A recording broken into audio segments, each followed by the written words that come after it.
Bonjour à tous mes frères et sœurs, j'espère que vous allez bien. Ici votre frère, l'Afro-Canadien. Je fais cette vidéo simplement pour dire à la communauté d'arrêter de promettre le mariage aux femmes ici au Canada. Filles, femmes, arrêtez de faire ça. Parce que quand vous le faites, vous gâtez les potentielles relations de vos enfants demain. Vous gâtez le réseau de vos futurs enfants demain.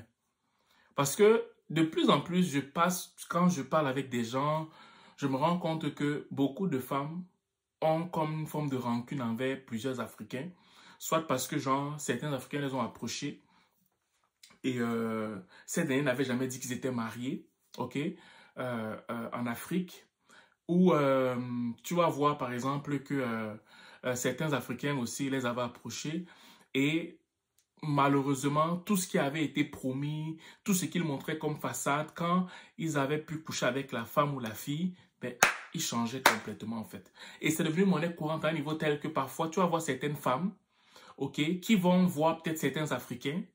Ce n'est pas une question de racisme, c'est une question de mauvaises expériences cumulées qui font en sorte que quand elles voient certains Africains ou un noir de façon générale, à un moment donné, elles vont se dire que tous les noirs sont pareils en fait, ok? Et je parle de ça pourquoi? Parce qu'aujourd'hui, j'ai eu comme une forme une maman me parlait, et elle m'expliquait, je ne savais même pas que les papas faisaient aussi ça. Moi, je pensais que c'était juste les jeunes, hein. Moi, je ne savais pas que c'était aussi les papas qui faisaient ça. Elle m'explique qu'elle était avec un monsieur d'Afrique, je ne sais pas si c'était le pays, et que ce monsieur-là, il avait dans la cinquantaine comme ça, et elle avait dans la fin quarantaine, et que ce monsieur-là, elle aimait beaucoup ce monsieur.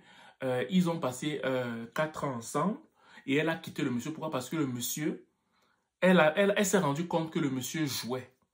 Le monsieur s'est présenté à elle comme un monsieur célibataire, sans enfants et tout ça, sans femme. Et elle s'est dit, ok, peut-être qu'il a raison et tout, mais il a quand même de la famille. Donc là, quand elle demandait, la dame qui est ici au Canada, demandait à parler à sa famille, il refusait toujours. Soit il disait que non, il n'y a pas Internet dans son village parce que lui, il ne vient pas de la ville, il vient du village, il n'y a pas Internet là-bas. La femme va faire des recherches, se rend compte qu'il y a Internet parce que des fois, nos pères là oublient que tout se trouve sur Internet. Elle se rend compte qu'il y a Internet là-bas.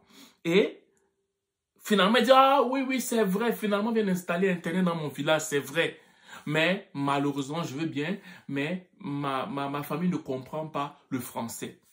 Mais la femme dit que mais ça, c'est pas un problème. Tu peux traduire ce que je vais dire à ta famille. Le papa s'est senti bloqué et il a commencé à créer des problèmes pour se sortir du fait que cette dame a posé des questions brillantes en fait. Et au fil du temps, quand la maman a commencé à comprendre que le monsieur jouait, à la 4e année, elle a décidé de le laisser parce que le monsieur s'imaginait, ne se disait qu'elle ne pouvait pas le laisser à un moment donné. Ok? Et ça aussi, j'ai vu ça aussi chez des jeunes dames, des dames qui ont fait confiance à beaucoup d'Africains et qui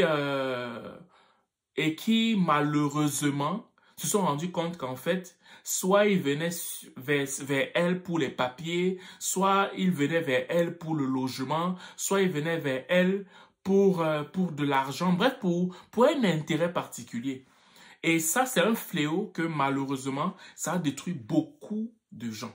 Que ce soit dans la communauté haïtienne, que ce soit dans la communauté québécoise, j'en entends beaucoup parler en fait. Donc moi, je fais cette vidéo simplement pour vous sensibiliser en vous disant que pardon, s'il vous plaît, quand vous faites ce genre de choses-là, ben moi, ça donne simplement que je ne peux pas vous défendre. Parce que moi, on me met devant le faire un complot, on me dit que oui, mais vous les Africains, vous n'êtes pas sérieux. Vous les Africains, vous avez les femmes en Afrique.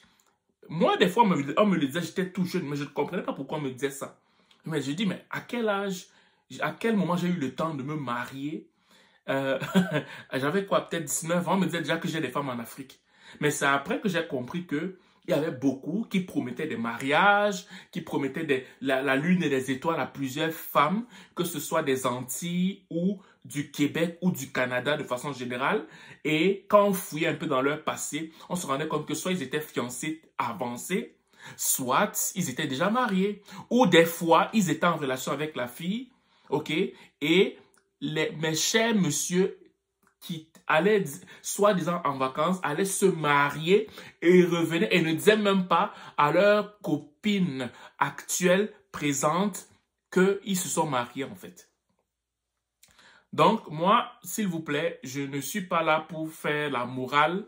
Chacun a ses arguments, mais je ne fais juste pas des faits du genre que les gens sont fatigués et les femmes sont fatiguées de ça et malheureusement, il y a un impact pour des personnes qui sont sérieuses.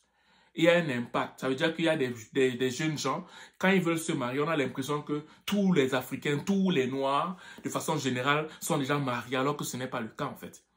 Au pire des cas, si tu veux être avec une dame ici, alors que tu es déjà marié, mais dis-lui la vérité, c'est à elle de décider si elle reste ou pas. Je ne sais pas si tu crois que tu vas jouer, après elle ne va pas s'en rendre compte. À un moment donné, elle va s'en rendre compte. Parce que quand une femme est intéressée, surtout ici au Québec ou au Canada, ben elle va fouiller dans ta vie en fait. Donc pour moi, c'est mieux de lui dire la vérité. Si elle accepte de sortir avec toi étant mariée, tant mieux, mais jouer, c'est pas bon. C'est pas bon parce que ça peut détruire. J'ai vu des femmes, à cause d'un jeu comme ça, elles n'ont plus se relever. Je vais dire qu'elles ont eu le dégoût de l'homme. Complètement. J'en ai entendu plusieurs comme ça. À cause d'une trahison comme ça, là, elles n'ont plus voulu se remettre en relation avec d'autres personnes. Voilà. Donc moi, c'était le message que je passais. J'espère que ça va entrer dans la bonne oreille. Je suis sûr que vous allez passer une excellente journée ou une excellente soirée, dépendamment du lieu où vous m'écoutez. Ciao.